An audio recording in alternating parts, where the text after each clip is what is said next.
I first came out here in 2007 when I was 18, so it's a while ago.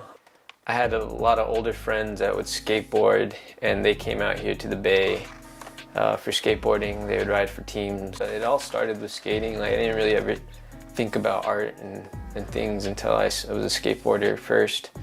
That's when I started to meet artists and people that would draw and were creative, and I just really got into this whole world of, like, you know, art and music and skateboarding. And I think when I was a skateboarder and I like did stenciling and things when I was like younger and in the mid 2000s, it was more like, well, you're kind of doing what a lot of white boys do. Like, you skateboard and you're native. Like, like that's what my cousins would say. And like, it was just one of those things where I didn't really ever want to be affected like that. Like, I didn't care who my friends were, if they're native, non-native. Like, you know, we skated and we were all a collective.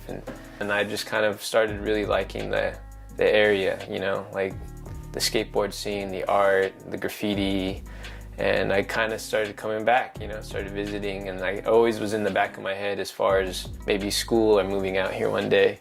Before coming out here, I was talking to one of my cousins sort of about, like, you know, are there like any native people out in the Bay Area? He's like, there's a lot of natives out there, you just have to sort of find them.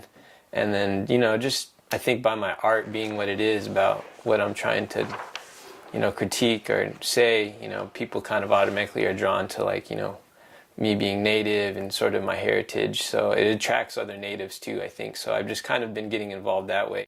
My name is Ruby Martinez.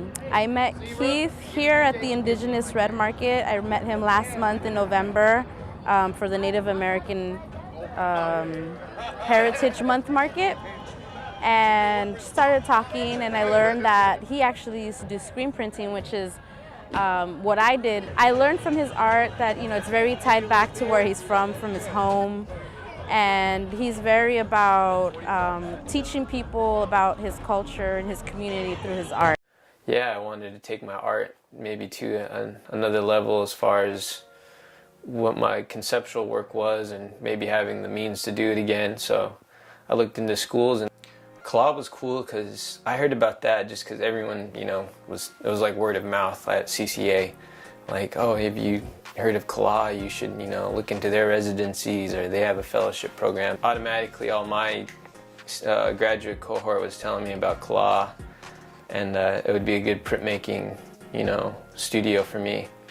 So I kind of, the last year, I got really involved with, like, you know, just putting myself out there as far as showing up to events. And I applied, and, you know, I think the merit of my work, and then just them kind of knowing me and being able to put a face to the application, like, I think it just worked out, you know. So I think I was always kind of, like, somewhat creative. And my dad being a musician, like, I was always around, like, people playing music, and that was always, like, music and art are just go so hand in hand, you know. Well, I really hope that my art, you know, I think, one, I want to, like, my audience, you know, can take something away as far as what Indian communities are.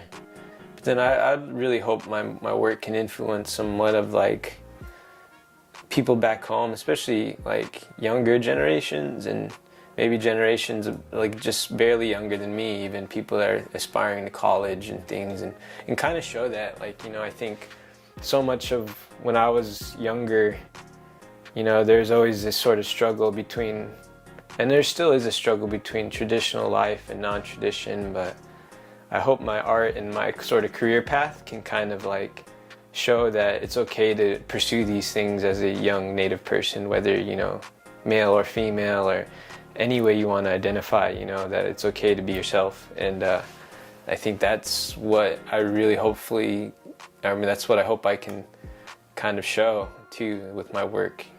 What I want from my work is the people to understand, like, this is told by like us, and it's our own narrative. And, you know, a lot of times our native narratives are told by, you know, people that don't really understand, you know, indigenous stories or indigenous history. My name's Meg Polad, and I work as the Artist Residency Manager and Adult Classes Coordinator for Kala Art Institute. I met Keith at California College of the Arts, and Keith was probably one of the people that I saw the most. He was always in there working on the weekends, and oftentimes I would just say hi because I'm kind of a nosy printmaker like that. Keith is just really open, and he's quite vulnerable with his work, and in a way that I don't know if he would classify it as vulnerable, but more he's just so open with his process, and he's open about the content, and he's open about bringing up a great conversation. We'll just see what happens. It's a long fellowship, so it's gonna all add up to one large show at the Kala Art Institute Gallery in August, and yeah, so I mean, I got pretty much another 8 months or so of, like 7 to 8 months of making work, and a show coming up in January at the Mission Cultural Center. So right now I'm like, a lot can change in 6 months, so I'm just kind of going with that. But then also, I'm just hoping something, things keep generating throughout that, like throughout this fellowship, that kind of keep me here. That's something, I want to keep working towards, these kind of larger shows and installations, and then you just get, your voice out to a larger community, and it'd just be great to have so many people see your conceptual idea.